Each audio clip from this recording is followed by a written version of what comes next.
everyone, I'm Anna Close. And I'm Paul Jabroni, and this is the Engineering History Podcast.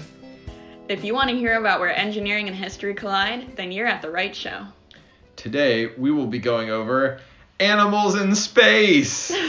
But first, let's give you some background about us. I'm Paul Jabroni, as I mentioned previously. I'm a mechanical engineer, although I wear many hats at a large aerospace company where I do a lot of manufacturing and factory-related activities. And I'm a civil engineer focusing mainly in water resources and water quality. I've done a lot of projects for water distribution and stormwater control plans. So, yeah, water is my forte. Cool. So what comes next?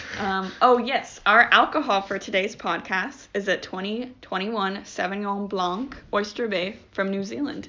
We'll be drinking periodically throughout the podcast. Cheers. Cheers. And folks, that's $10 at Trader Joe's, so really jump on that. Yeah. Okay, Anna, so let's just jump right into it. All right. I have a question for you. Mm-hmm. Let's say it is the early days of spaceflight.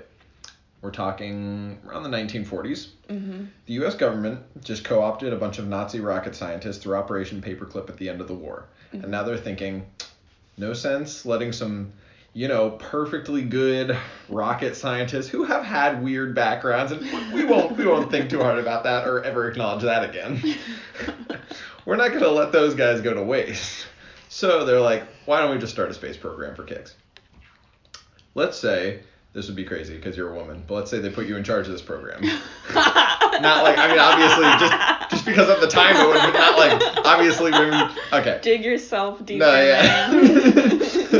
It just would have been weird for the time. Sleeping in the doghouse tonight. But then, and I'm already in the doghouse because our lovely Pooch River is with us, as well. Cutie. So that's an animal who should never go to space. Yes. But let's say you, through whatever series of circumstances, you get put in charge of this program. And at this point, we're not actually sure if human beings can even survive spaceflight in the first place. Mm-hmm. A lot of open questions. You're talking gravity. You're talking radiation. Mm-hmm. Who knows? Mm-hmm. One of your guys comes up to you. Let's say he's one of the non-German people. And says, hey, Miss Close. Me and some of the other guys were talking, and we think that before we risk human lives on this mission, what if we just sent a couple animals up there just to make sure that they can survive this whole thing? What are you hitting them with? Ooh, that's a good question. And in this scenario, would I be German? Who would I be? You'd be American, I think, or you could have your own identity. But if you were German, you're probably formerly a Nazi. So okay, just I'm take American. That into okay, you're American. Because I was thinking, do I have to respond in German to your question? Because I don't know any German. Nein or Jawohl could suffice. That's a good question. I don't know. I think, and then in the 1940s, putting my head into that kind of space, right. Animal rights, weren't as big of a thing as they were nowadays. Oh, no, they weren't. I don't understand, bodies were donated to science all the time. So right. Why couldn't they just do something like that? Or was it not a really big thing until later on, donating your body? You still have body donations, but the main thing is, if you're dead already, you won't die from, radiation or gravity or something. Yeah. So you can see kind of the effects on the body, but a lot of, the gravity and radiation stuff might be more subtle on a living body, and you kind of have to know before you know. Yeah, I guess that's true. It's the 1940s. Things are wild and wacky. Uh-oh.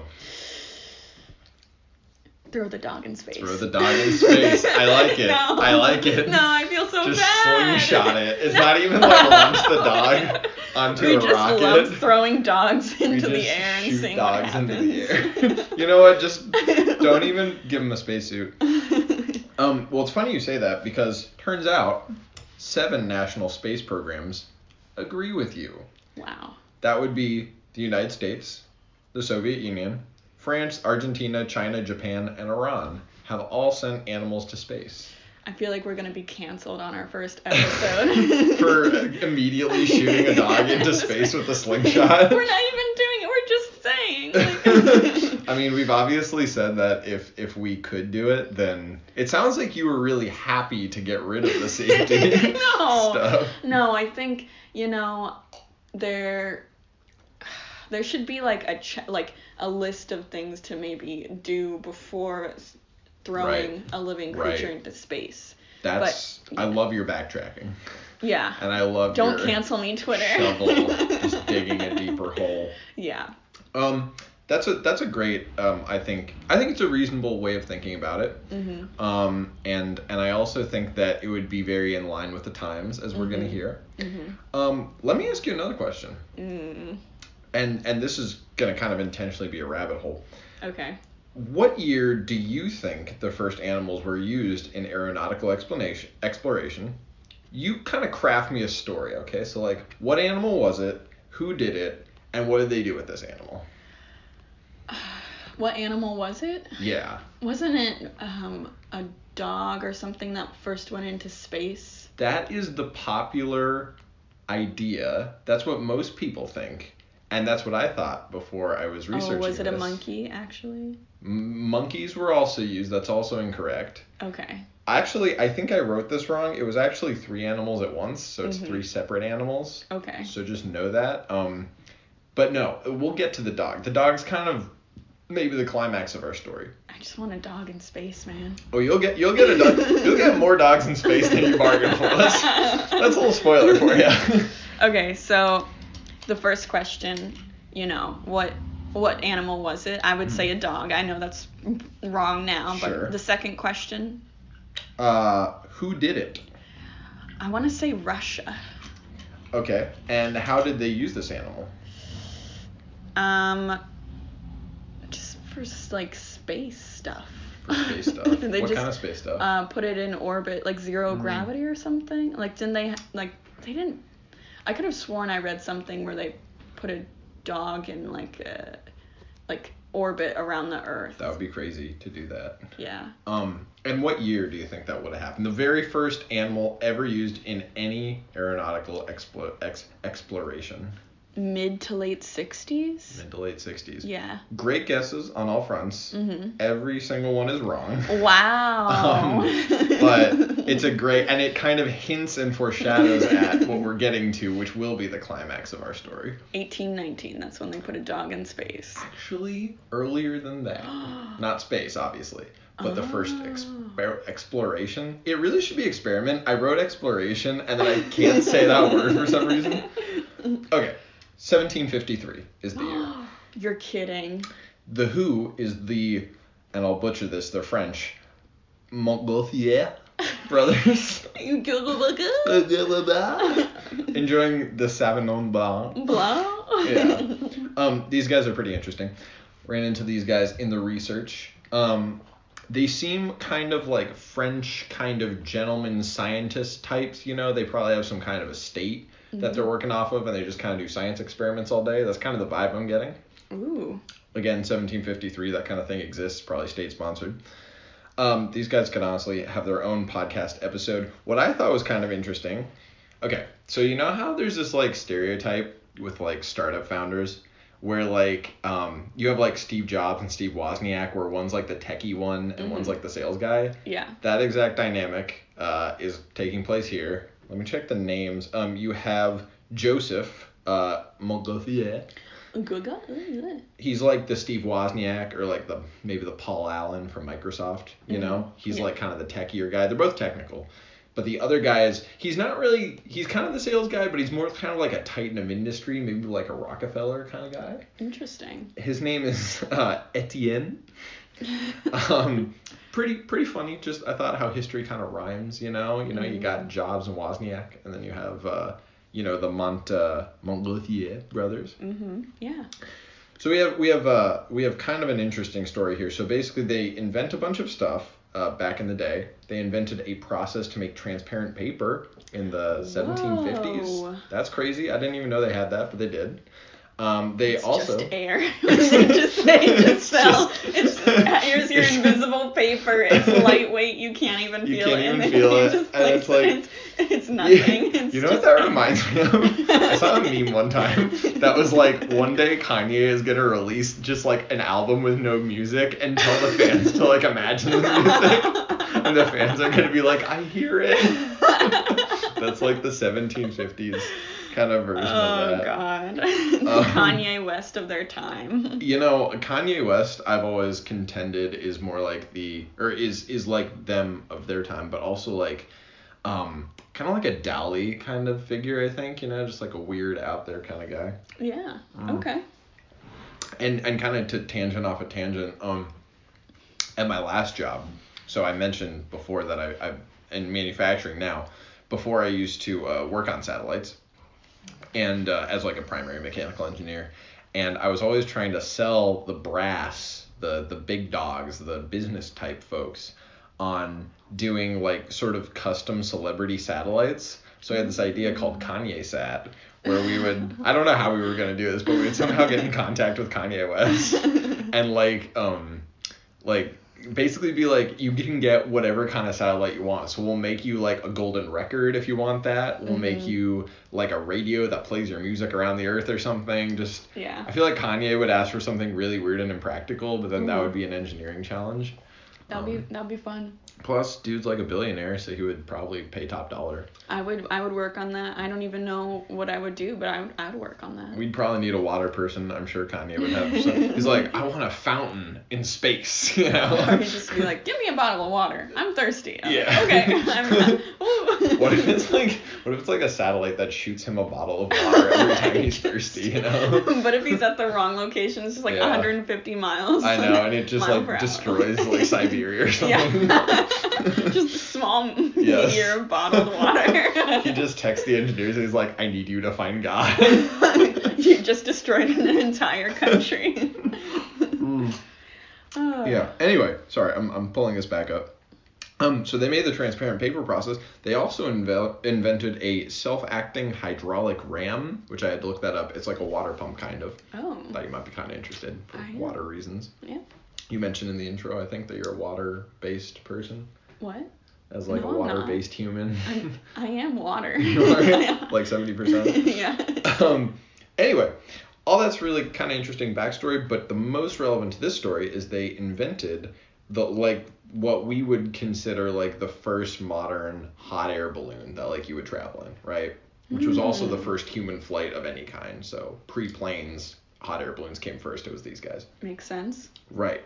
So their understanding was not that sophisticated. Joseph, who was the techier guy, kind of like the Steve Wozniak, thought that smoke had a special gas inside of it, and he thought it was called the Montgolfier gas. Obviously, he named it. Yeah. And it was supposed to have a property called levity, which is why it pushed stuff up.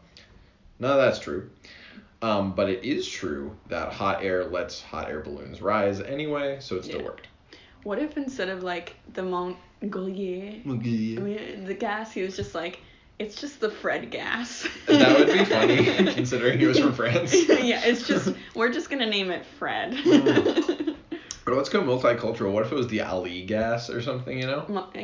Muhammad Ali gas. The Muhammad Ali gas? Yeah. And he was actually like a prophet. He was a big fan of the boxer. Yes. 1753. And everybody was just like, who the fuck is this guy? Who's Muhammad Ali? He's he has like Ali posters like inexplicably. Love this great boxer. No, definitely. And everybody's like, what's boxing? Do they even have boxing? I'm maybe like not as not sophisticated. Right. Like they had like fisticuffs. Fisticuffs, you know? Yeah. No, probably not like boxing gloves or anything like that. No, definitely not boxing gloves. Maybe, I don't know. I heard this thing that like boxing gloves are actually worse because if you go bare knuckle, there's like it causes fewer concussions or something.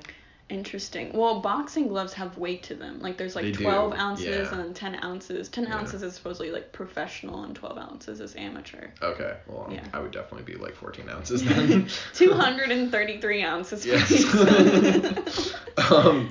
Anyway, let's say let's see. Okay, so they get a hot air balloon going. What was funny was I was doing the research on this, and there was one where it was like they do an uncrewed flight, it works, and then it lands, and then it's like destroyed by the people it lands near. I don't know why, but like it just landed, and people were just like, "Fuck this thing." What is this? darkness from hell. I think that's how most engineering innovation Witchcraft. goes. I think that was probably exactly what happened. They probably saw something. I mean, like, this is what, 1700s? This is 53, a little earlier, yeah. Yeah, I mean, they still believed in witchcraft, so. Hey, some people still believe in witchcraft. Yeah, they probably just got freaked out. I wonder if, like, being a Wiccan back then was, like, if that was, like, cringy. Like, you know how, like, if somebody said they were a Wiccan today, you'd be like, oh, my God. Stay away from me. Mm-hmm.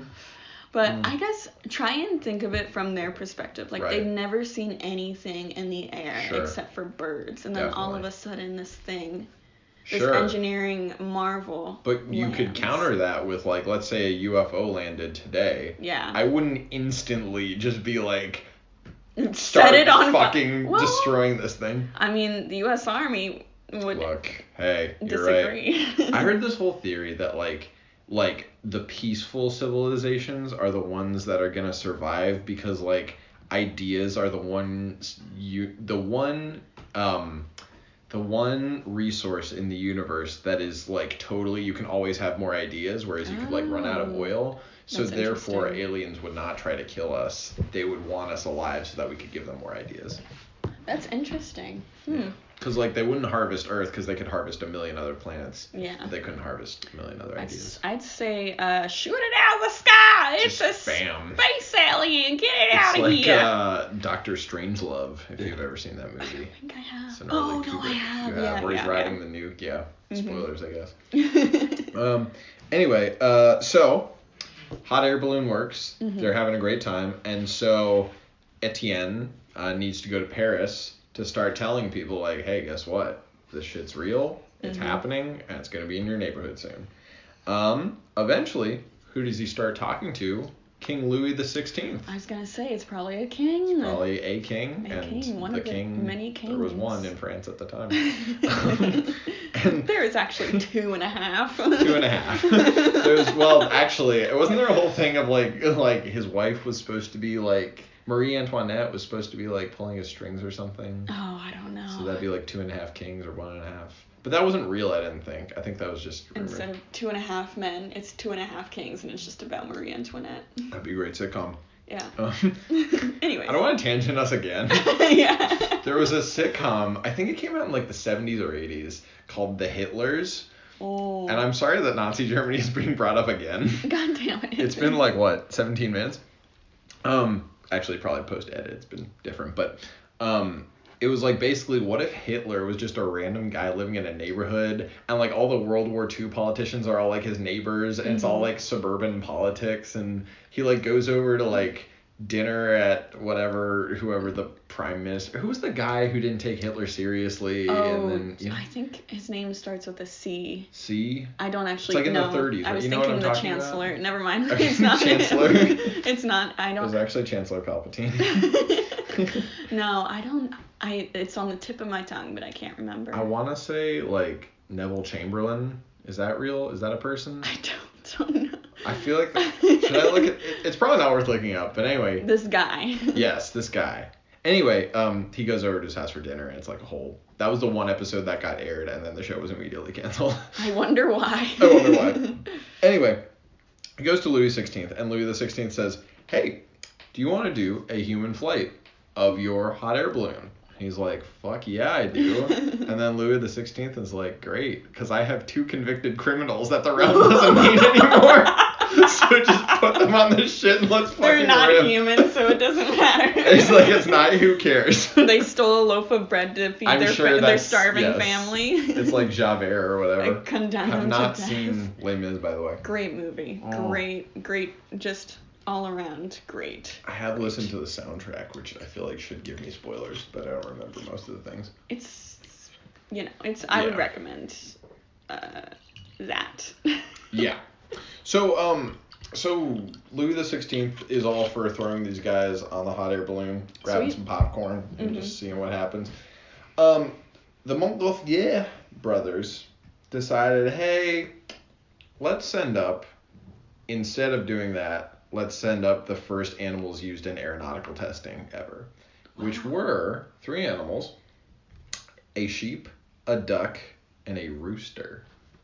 Okay. Whoa. Yeah. And here's No, just so I guess farm animals, right? So I have the reasoning. Why don't you guess why they did those three specifically? Well, let's see. A sheep, a duck, and a rooster. Mm-hmm. I mean, that seems like kind of like farm animal, like natural. Sure. Like, if there's like a lake, you've got like the ducks or something. They're on hand, definitely. Yeah. It just seems like the first kind of animals that are on hand. So. There's a little more reasoning than that. So each one has a specific thing they bring to the table, or perhaps the hot air balloon basket. Well, I'd love to hear more. Okay. So the sheep was kind of supposed to approximate a human in a certain way. Like, it's closer to a human than a duck is. I mean, as far as animals go, it's probably somewhat human-like, I guess. Yeah. You know the movie... The claymation one? No. The movie... Oh, my God. What was it called? Wallace and Gromit. No. Where it's like...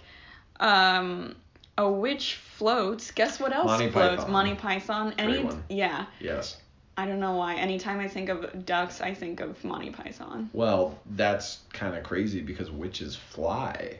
So maybe they were onto something. Okay. Yeah, sorry. We can cut this out. The bit kind of outlived its usefulness. Yeah.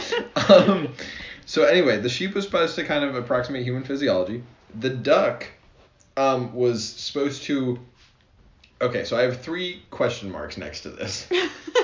The duck was supposed to test the effects of the balloon rather than the altitude because for some reason they thought the altitude would not affect ducks. I'm kind of in the dark as to why it wouldn't. Maybe because ducks fly, I guess. Do ducks fly? I don't really know. I don't know, but like that seems...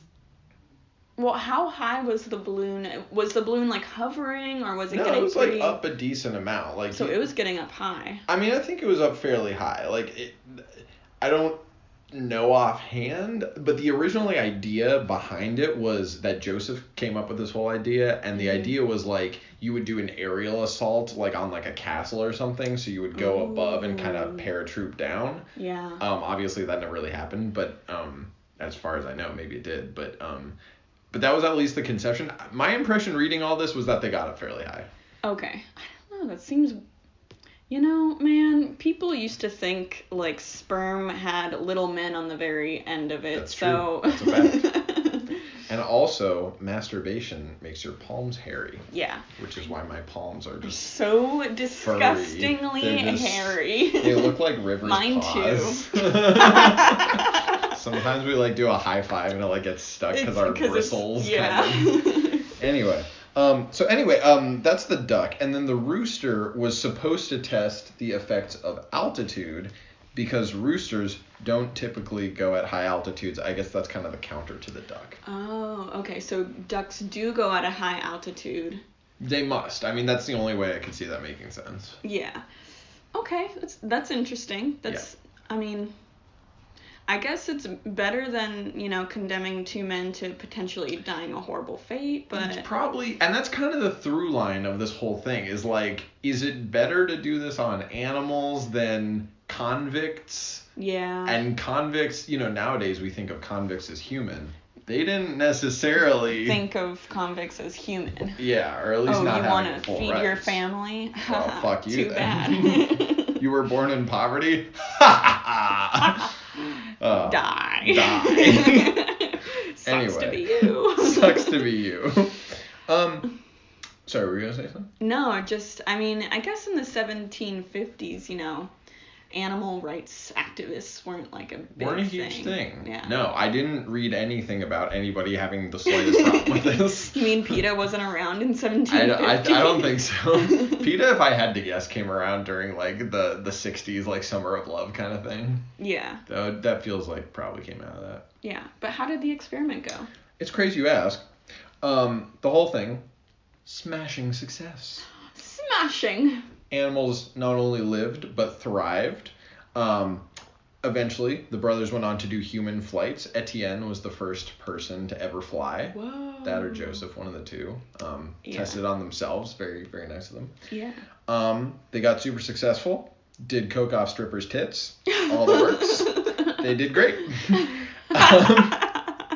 It's just kind of crazy that they were willing to risk the lives of animals rather than humans. But is it though? You know? And that's the question. That's the question. And that question doesn't change until we get to, say, the 1940s, where we started this whole thing. Oh my god, it comes full circle. Full circle. Holy shit. It goes full orbital trajectory around the Earth. Okay, nerd. Don't make me bust out the quaternions. Here's another question for you. Who were the first animals in space? When were they launched, and what were they? It's not dogs. Damn it. I know it's not hamsters, but I really want to say hamster for some reason. You're going the right direction from dogs, and also from sheep, I guess, because yeah. So was it some kind of rodent? Actually, no. Don't give me any hints. Okay. I'm gonna stick with hamster. I just think, why not? You're going the right direction. It's smaller than a dog. Mm-hmm. It's actually much smaller than a dog. Mm-hmm. Fruit flies. Kind of a trick question. What? Fruit flies, first animal in space. You're crazy. That's why you never hear that. I'm being gaslit, ladies and gentlemen. You're insane. I'm insane. That's probably true. So, fruit flies were launched into space in 1947, just 2 years after the end of the war, by the U.S. government on a V-2 rocket. So this is part of Operation Paperclip. Oh. The Germans used V-2 missiles in the war, and then those after the war became rockets. The same scientists working for the United States were like, this is rocket now. What's supposed to be? I don't know, German person. It sounds like a Russian person trying to take a poop. You'll get a lot of shitty Russian accents. I have several direct quotes. The capsule on the end of the rocket was ejected, and the fruit flies were recovered on Earth alive. Whoa. The fruit flies lived. Wow. After being in space. I believe that they were probably studied extensively. One thing I noticed, I just assumed that all animals involved in space animal testing were immediately euthanized afterwards. Mm-hmm. Not the case. A lot of the animals went on to live happy, healthy lives. Wow. I assume the sheep Space did doggo. too. Space doggo? Space doggos. You'll see. Oh, yeah. I'm so excited. Get ready. Oh, yep. Get ready. So, first primate in space, launched in 1949, a monkey named Albert II. So there was an Albert one. There was an Albert who died during the first flight. And instead of finding another name for the next one, they just called him Albert II. We are very creative with names, people. Well, in case you were wondering, how creative they are, Alberts 3, 4, and 5 also died during their flights. No. Albert 6 also died. Survived his flight. Oh, okay, good. And then he died on Earth. So what happened was Albert 6 was the first one to land successfully. And then they were just like, shit, well, we didn't expect this. So it took them hours to get to his capsule, which was in a desert in New Mexico.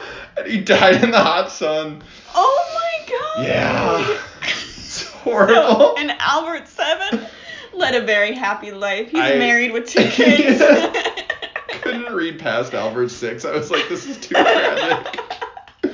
Albert 43, kind of sad. Kind of sad. Tragic Ending. He lost a toenail. So yeah, he got baked. Oh my god, that is horrible. Pretty awful. Can't you just come up with just any running through Alberts. other, like, you literally could come up with anything else. Albert 6 actually had an alternate name, which was Yorick, which is funny because he's the guy who dies in Hamlet. So like, yeah. I don't know why, but it's funny that like he got another name and he almost lived. So like, if you had just given him another name from the start, he probably would have lived. Yeah. At that rate. Anyway, ripped these Alberts. I felt so bad reading this. There's so many monkeys launched into space. Just tons. Yeah, for real. That's the U.S. side. The Soviet Union side is looking at the U.S. at this point And they're like, shit, I'm not going to try the Russian accent. Do it. Look at this progress. We want some of this progress. So, obviously you have the Cold War happening at this time. And kind of the theme in the early space race 50s is the Soviet Union's kind of struggling to keep up with the United States. This is the latter end of kind of Stalin's, like, you know, sort of reign in the Soviet Union. Yeah. There's a lot of paranoia going on. It's kind of hard to concentrate on certain things. Mm-hmm. But there's also a lot of love for space and science, too. So Soviet Union's like, win the dog in space. So they decide to go the dog route. There's a lot of reasons for this. I don't know this, but I have to imagine dogs in the Soviet Union are not thought of the same way they are in the United States. Yeah. Because this is not in what we in the manufacturing world call NDT, non-destructive testing. This is DT. This is destructive testing. Indeed. So see, I catch on fast. you catch on pretty fast, especially when you have a couple of glasses of Sauvignon Blanc 2021 Oyster Bay, New Zealand. Again, $10 at Trader Joe's, folks. Twist off. It's a twist off. It's a twist off. It's a long story. We can't open wine here. Probably not that relevant to the podcast per se. Excuse me. So there's actually kind of a method to their madness here. If you don't think of dogs as beautiful, amazing things like River sitting right here is, dogs able to endure long periods of inactivity. We know that from River. From River, just our beautiful dog. I think she's asleep. I'm pretty sure she's asleep right now, as she usually is. So, yes. The scientists heavily picked from Moscow street dogs because they had already proven that they were able to endure extreme cold and hunger, which were necessary skills for the mission. God. The scientists also exclusively used female dogs, yay feminism, yay, due to their better temperament. Hell allegedly. Yeah. Anyone who says we're emotional is fucking wrong. You heard it here first, folks. Yes. They also, just sort of additionally to that, they had to create a device to collect dog urine and feces. And part of it was it only worked with female doggo anatomy, and so then you don't want to design two things. So doggo catheter. You could, but probably not the route you want to go for a lot of reasons. Okay. In the rocket world, we call this integrating the payload when you put the satellite into the rocket. And there's a lot of connections you need to make. I would not want one of those connections to be up a doggo penis. Yeah. That's just me. That just sounds like a complicating factor. Yeah, it does. What's adorable is, to these scientists, the dogs are like tiny little astronauts. So think of any like astronaut training program. They made the dogs do that. They made them little doggo spacesuits as well. Little doggo puppy pods. They even had special doggo space food made for them. Interesting. We have that for our scientists as well. Just imagine any astronaut training montage you're familiar with. Now just replace dogs. Oh my god, that is adorable. You love to see it, actually. So they started launching these puppers. They're going to space. Above the Kármán line, so that's 100 kilometers above the Earth. That's the internationally recognized boundary of space. So if you get above that, you can say you've been in space. Okay, cool. Yeah. Sorry, I felt like you were going to say something. 100 kilometers to miles. Like the crust of the Earth. No, to our U.S. Oh, to miles? I think it's like 66 miles or so, probably. What about 69 miles? That'd be way better. Let's just round it to 69. 69 miles and you're in space. 69 miles and then you're in space. Excuse me. One of the nice things about this, they're going above the Kármán line. Coming back down, it's not like Albert. These doggos are actually living, right? Like, not every flight is a total success. Sometimes you have capsules ejecting, like when they have to do the emergency, like, ejection off the spacecraft. Yeah. Doggos are surviving. They're landing on Earth. They're making it home back to live in doggo houses and breed doggo children and everything. Yeah. Funny anecdote from that time.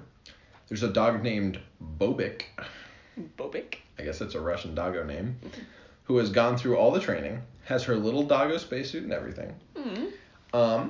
And then, basically, they're like, okay, Bobek, it's time to go to space. A few days before the flight, she just fucks off. They can't find her. She just runs away. My girl, right. yes, She's Bobek. Out. Bobek is out. I love that. So the Russians are like, what do we do? And they're like, we need dog for space flight. So they literally just find a random ass dog on the fucking street, strap that bitch in and send her to space. It is not Bobek. This dog, Bobek too. Bobek too. No, they were way more creative. So the dog's name was Zib. Oh, interesting. Okay. Stands for, and I will butcher this really. Zamena Ishiznuvshemu Bobeku, which means substitute for missing Bobek.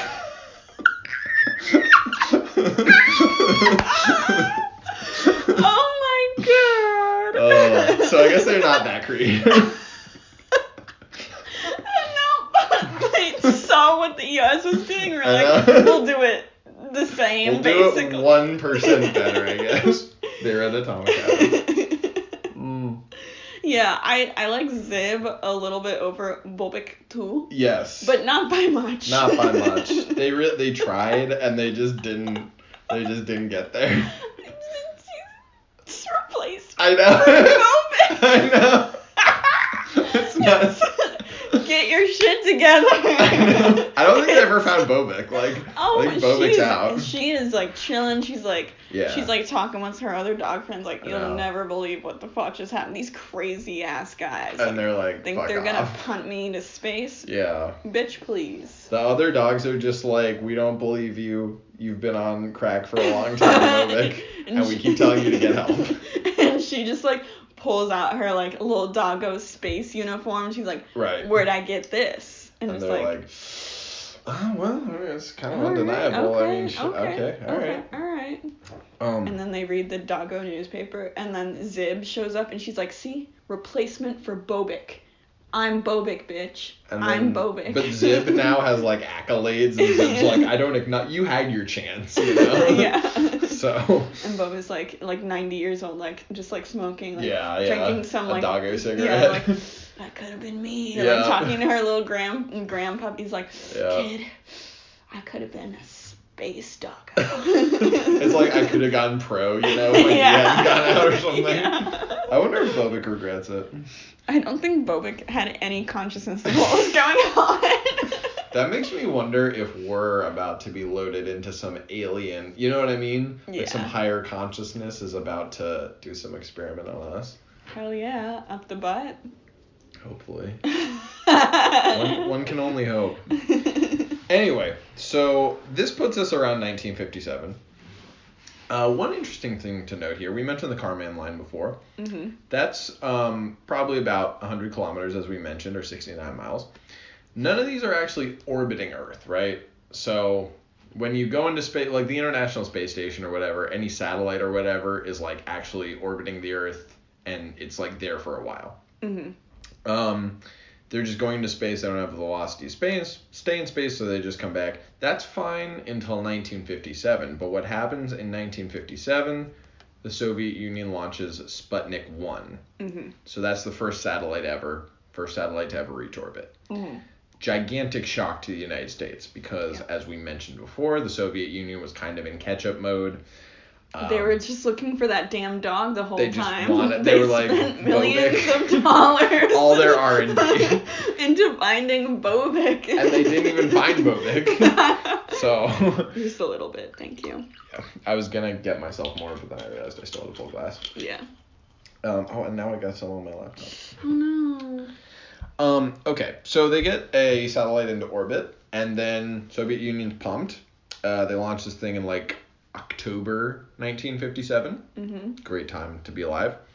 The engineers are all pumped, and they're like, I wrote a really long kind of quote that I would say they said. I don't want to do it all in a Russian accent, so I'm just going to do it in an American accent.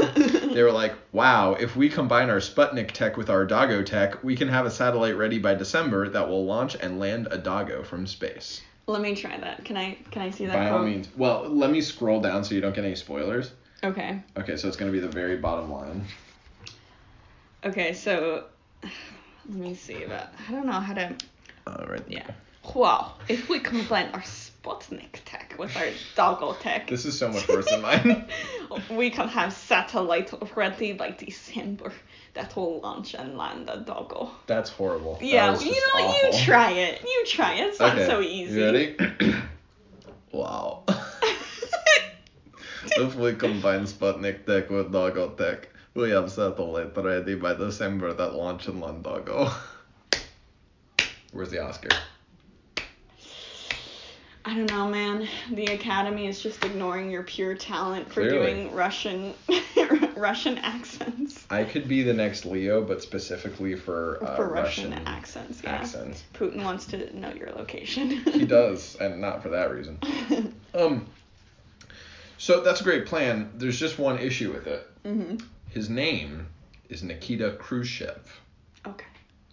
Khrushchev succeeds Joseph Stalin in 1953 as head of the Soviet Union. He's known for being way less brutal than Stalin and for actively trying to dismantle a lot of the more barbaric policies that were in place during the Stalin era. However, that doesn't mean that if Khrushchev tells you to do something, you can just tell him no, right? So when Khrushchev tells these engineers that the next satellite that they launch needs to be incredible and record smashing, it needs to be incredible and record smashing. Yeah. And it also, remember, this last satellite was launched October 1957. Mm-hmm. This next satellite needs to be launched on November 7th, 1947. I don't know why I said 47, it's 57. The anniversary of the October Revolution. Wow. 40th anniversary. Wow. Big problem. Mm-hmm. No way they can create a satellite that can safely land back on Earth by that date. Mm-hmm. But if you really want to be incredible and record smashing at this point, you need to launch a dog, right? If you just launch a satellite, it's like, great, you already did that. Yeah. Dog's named Laika. It's a good dog. Good dog. Literal English translation would be something like barker. I guess she barked a lot, presumably. That's like if we just called River like Slipper. lazy dog. Like old lazy pampered Snore, grandma. yeah. As Hey. she's still asleep right here. Yeah. Hey, old lazy pampered grandma. Yeah, she's not responding because she's lazy. Yeah. Laika probably would have gotten along with River. Mm-hmm. She was also a street doggo, which River was. Yeah. Streets of Moscow, like so many doggos before her. Mm-hmm. Her breed was mongrel. That was the official designation. Even they could have just said Labrador. I know, and, like, right? We would have believed them. We would have believed them. I've seen pictures. She looks kind of husky-ish, a little, maybe terrier or something like that. Okay, yeah. So definitely a mongrel. Oh my god. The scientists trained 3 dogs for the mission. They chose her. One was a control, and then one was her, like, kind of backup, understudy kind of thing. There's some humanity to this story. Very obviously, I was reading this stuff. Nobody wants to do this mission. Mm-hmm. Dr. Vladimir Yazdovsky takes Laika home before the launch to play with his kids, you know. Aww. He says, Laika was quiet and charming. I wanted to do something nice for her. She had so little time left to live. On the day of the launch, one of the technicians said, after placing Laika in the container and before closing the hatch, we kissed her nose and wished her bon voyage, knowing she would not survive the flight. Oh, so I guess there was, there was some, not like resentment, but like guilt, I guess. Definitely, Over sending yeah. like a living creature. It wasn't just like, we don't see this as like a living, breathing thing. Yeah, You no. know. And I actually saw a quote from one of the scientists in like much later on. He says like, I regret it every day and the regret grows more and more, and like we didn't even get good data off of it, and it was just a waste of. just a total waste of life, basically. Oh, yeah. Aw. It was, yeah. So Laika survives the launch, but she dies a few hours later in orbit. They think probably, so at the time the Soviet propaganda machine claimed she was euthanized for humane reasons. They had like sort of euthanized like food for her. But in 2002 it was confirmed that she actually died from overheating in the capsule.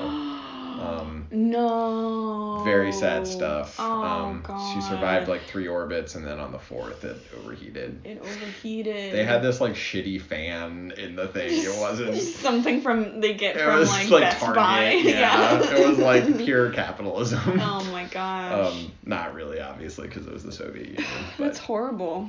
She kept eating the whole time, so there is that. That bitch was hungry. She was okay. hungry. She went out with a full stomach. Her sacrifice was not in vain.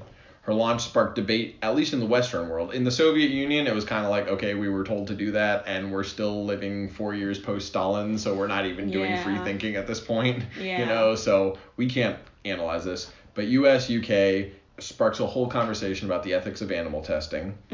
Nowadays in Russia gets, statues, plaques. I've seen her all over the place as an aerospace guy. In Russia? No. Just in generally. But there's a lot of statues and stuff in Russia of her. I've seen her in the context of textbooks and just people know about her. Actually, I was at work one time. Somebody printed out this meme where it's like a dog, and it's like, hello. Somebody put a phone on a dog's head. And it's like, hello. Yes, this is dog. You send my wife into space? And then he just looks like... Oh, no, you had the surprised look. The surprised look, yeah. It was so sad, but also very funny. Yeah. Well, I guess in some ways, even though it was really sad that this had to happen and she passed away, it, like you said, it sparked some kind of, animal cruelty... Yeah. Intrigue in the Western world, US Definitely. and the UK, so... Yeah. It was, and from what it sounded like, the scientists and engineers didn't want to go through with it, but it was, under orders. And that's kind of where I was aiming at with this thing. So, as engineers, obviously there's only so much say we have in how our work is used. Exactly.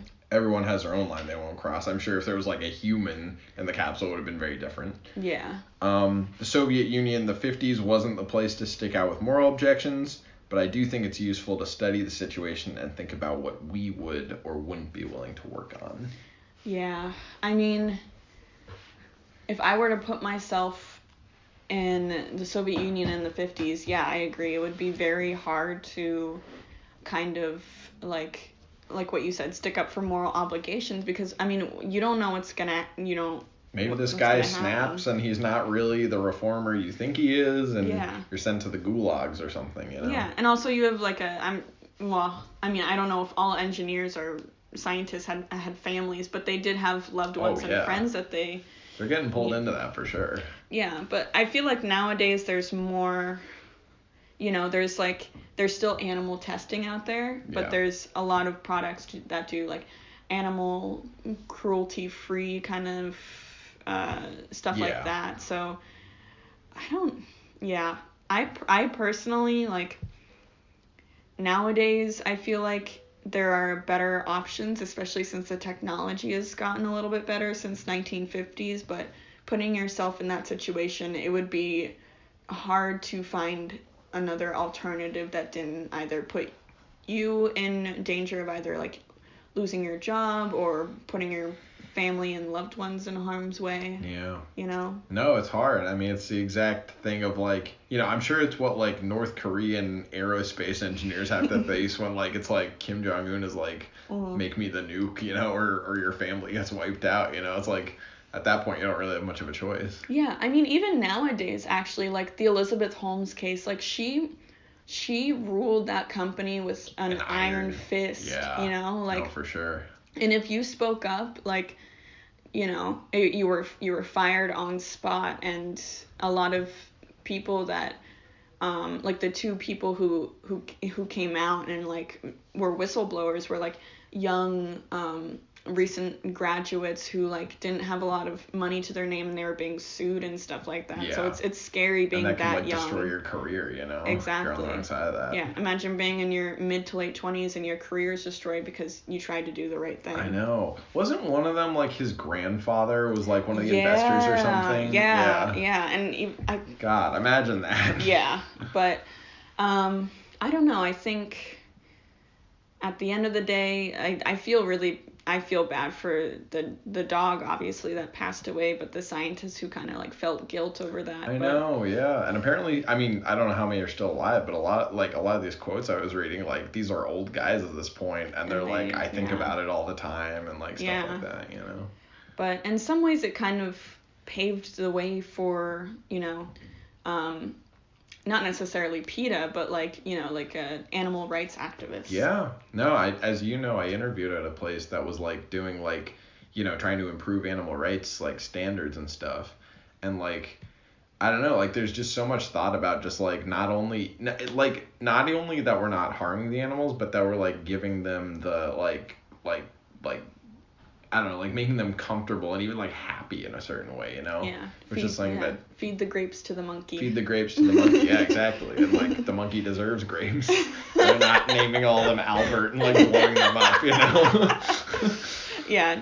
Do you want to go over the feeding the grapes? Yeah. I interviewed at a place one time where they told me that part of my job function would be like, well, I could do any job I wanted, but at this specific research facility, there was like a monkey grape feeding station where like the monkeys, they were doing tests with monkeys, and the monkeys like do better when there's like human interaction. So you're supposed to feed grapes to the monkeys and they're very happy to eat them. So you could just, if you're feeling stressed or something, just stop by the monkey feeding station.